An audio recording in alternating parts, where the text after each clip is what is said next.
नमस्कार. आपल्या चॅनलवर सर्वांचे स्वागत आहे. पोपटी खावीशी वाटते पण कोकणात जायला वेळ कुठे आहे? मग इथे बनवायची तरी कुठे? अहो, टेन्शन कशाला घ्यायचं? कोणतीही गोष्ट खायची असेल तर आपल्याकडे जुगाड काही कमी नाहीत ना. विशेषतः रायगड आणि संपूर्ण कोकण पट्ट्यात प्रसिद्ध असलेली ही पोपटी आज आपण घरच्या घरी गॅसवर बनवणार आहोत. एकतर जाड बुडाच्या भांड्यात बनवा किंवा कुकरमध्ये अगदी झटपट बनवा. मडक्यात बनवलेल्याची चव येण्यासाठी काय करावे तेही पाहूयात. आजचा व्हिडिओ हा स्पेशल त्यांच्यासाठी आहे ज्यांना पोपटी तर खायची आहे आणि कुठे करायचा हा मोठा प्रश्न आहे. तर व्हिडिओ शेवटपर्यंत नक्की पहा आणि चॅनलला नक्की सबस्क्राईब करा. पोपटी बनवण्यासाठी इथे 1 किलो चिकन स्वच्छ धुवून घेतलेले आहे. त्यामध्ये 1 चमचा हळद, 2 चमचे धनेपूड, 2 चमचे मालवणी मसाला, 2 चमचे काश्मीरी मिरची पावडर, 2 चमचे जिरेपूड, 3 चमचे हिरवी मिरची, लसूण आणि कोथिंबिरीचे वाटण, 2 चमचे पाणी निथळून घेतलेले दही, 2 टेबलस्पून तेल, चवीप्रमाणे मीठ आणि 3 चमचे आले लसूणची पेस्ट घालून सर्व मसाले चिकनला व्यवस्थित चोळून घ्यायचे आणि मुरण्यास बाजूला ठेवायचे.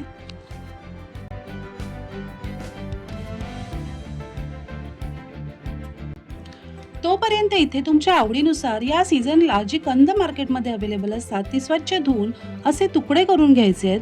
त्यावर चवीप्रमाणे मीठ घालूयात. 1 चमचा जिरेपूड, 1 चमचा हळद, 2 चमचे धनेपूड, थोडा मालवणी मसाला, काश्मीरी मिरची पावडर, 1 चमचाभर मिरची, लसूण आणि कोथिंबीरीची पेस्ट, थोडे तेल घालून सर्व एकसारखे चोळून घेऊयात. इथे आपण बटाटे, रताळे आणि कणीस घेतलेला आहे. सर्व मसाले एकसारखे झालेत. आता हे सुद्धा बाजूला ठेवूयात. ह्या कंदांमध्ये फक्त मीठ घातलात तरी चालेल, पण हे सर्व मसाले लावून ती भाजली जातात तेव्हा त्याची चव ही अप्रतिम लागते. आता इथे आपण सुरती पापडी आणि तुरीच्या शेंगा घेतलेल्या आहेत. तुमच्या आवडीप्रमाणे इथे ओल्या मटारच्या शेंगा किंवा पावट्याच्या शेंगाही ऍड करू शकता. ह्या स्वच्छ धुवून घेतलेल्या शेंगांमध्ये थोडे तेल, मीठ आणि थोडी हळद घालून व्यवस्थित मिक्स करून घेऊयात. पोपटी बनवण्याचे प्रिपरेशन सर्व झालेले आहे. इथे मॅरिनेट केलेले चिकन बनवण्यासाठी केळीच्या पानांचे छोटे तुकडे करून घेतले आहेत. ह्या आहेत मॅरिनेट केलेल्या शेंगा, कंद, हा आहे हरभऱ्याचा पाला आणि हा आहे भांबुर्डीचा पाला, पुदिना आणि ओल्या लसणीची पात. तुमच्याकडे भांबुर्डीचा पाला जास्त प्रमाणात अवेलेबल असेल तर इतर कोणत्याच पाल्याची गरज नाही आहे. इथे माझ्याकडे फार थोड्या प्रमाणात होता म्हणून मी हरभऱ्याचा पाला आणि पुदिना वगैरे सर्व ॲड केलेलं आहे. तसेच मॅरिनेट केलेले चिकन आणि स्वच्छ धुवून घेतलेली अंडीसुद्धा रेडी आहेत. इथे आपण जाड बुडाचं भांडं घेतलं आहे आणि कुकरपेक्षा भांड्यामध्ये पोपटी शिजायला हा जास्त वेळ जातो. 1 तासभर तरी जाईल. त्यामुळे ती खाली लागू नये म्हणून स्टँड ठेवलं आहे आणि त्यावर केळीचे पान आणि मक्याच्या साली ठेवूयात. नंतर त्यात भांबुर्डीचा पाला, हरभऱ्याचा पाला आणि पुदिना घालायचा आहे. आता तळाला ह्यावर सर्व कंद आणि लसणीची पात लावून घेऊयात आणि मग त्यावर शेंगा घालूयात. शेंगा घातल्यावर आवर्जून जाडे मीठ आणि ओवा घाला. जाडे मिठाची चव शेंगा आणि कंदांमध्ये अप्रतिम उतरते. आता थोड्या थोड्या प्रमाणात चिकन पानामध्ये घेऊन त्याच्या अशी छोट्या छोट्या पोटल्या बांधून शेंगांच्या वर ठेवायच्या आहेत.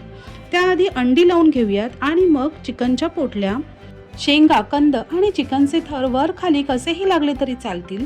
थोडी मध्ये कोळशाची वाटी ठेवण्यासाठी जागा करूयात आणि भांडे गॅसवर मीडियम हीटवर ठेवायचे आहे.